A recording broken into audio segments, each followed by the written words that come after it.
waxaan ka soo sheekeynay qaybo badan oo ka mid ah macdanta iyo arrimaheeda. Hadda waxaan ka hadlaynaa isla qayb macdanti ah. Waxaanu bilownay sidii aanu ula soo bixi lahayn macdanteena iyo kheyraadkeena, iyadoo ay jirto dalka Soomaaliya ama geyiga Soomaalidu ay degto ee kala duwan in laga qaaday in macdanta lagala soo baxo meelo ka mid ah badan.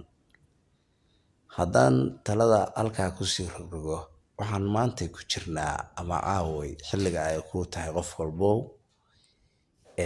waxaan halkaan idinka muuqda sawirada noocaan ah.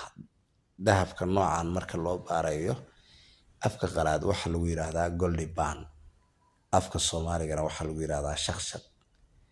Shaqshaqa dadka qaar ayaa waxay aaminsan yihiin in lagu shaqshaqi karo in la haysto qalab qaali ah. Qalabka qaaliga ah waxba kama jiraan.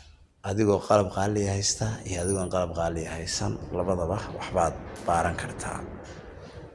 Iska raali ahaada haddii ay dabayl iyo waxay ka soo dhaxgalaan. Waxaan joogaa xilli iyo meel naaw ka dhacayso. qalabkan waxa la yiraahdaa gold band. Afarta shay sidoo kale waxa bedeli kara shaygan. Waxa bedeli kara saxankan qofkii wad haystay ayaa durdurtay.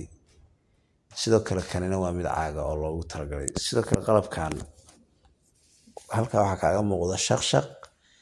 Shaqshaqa caadiga burka lagu shaqshaqo ayaa lagu bedeli kara booskiisa. Saxan ayaa halka kaaga muuqda waa saxanka raashinka lagu cuno. Sidoo kale saxankii wax badan kama duwana. Hadda saxankan kale waa saxan caadi ah, Soomaalidu way haystaan. Saxanka kale Soomaalidu way haystaan. Kani waa madiibad waa haystaan Soomaalidu. Kan kale waxa weeye waa bariir oo hada ah wayna haystaan Soomaalidu. Habkan gold band-ka waa habka dadka waxa isticmaala muruqmaalka ah. Waxaan lagu soo saaraa dahabka noocyadiisa yaryarka ah oo meelaha dhow laga helo. Waxa marka jira dahabku mar walba dadka baaraya 5 shay ayay u baahan yihiin. Waxay u baahan yihiin aqoon 1, waxay u baahan yihiin deegaan ku habboon 2, waxay u baahan yihiin cid kalkaaliye u si ah 3, waxay u baahan yihiin isku kalsooni 4, waxay u baahan yihiin qalabkii saxda ahaa hadday heli karaan inay gataan. Haddii aysan heli karin inay iyagu qalab yar oo sahlan inay iyagu samaystaan, sidaasna ay ku shaqo tagaan. Adiga marka 5 qaab oo dahabka loo baaro waa qaabkan gold band ayaa loo yaqaanaa. Inagu Soomaalidu shaqshaq ayaynu naqaanaa. Marka koowaad waxaad soo qaadanaysaa saxan. Haddaad doonto caag 4 qaad ayaad jaran kartaa oo dhinac u jari kartaa, isaga ayaa ku shaqshaqi kartaa. Waxna tira male. Marka koowaad waxaad soo qaadanaysaa shayga wax ku shaqshaqi lahayd. Marka labaad waxaad imaanaysaa dhul biyo leh. Marka saddexaad waxaad samaynaysaa dhulka biyaha leh. Dahaarka sare ayaad meel biyaha u dhow ka qaadaysaa ilaa 10 senti. Marka afraad waxaad samaynaysaa dahaarka marka aad qaadid gudaha ayaad u dhacaysaa ilaa 10 senti.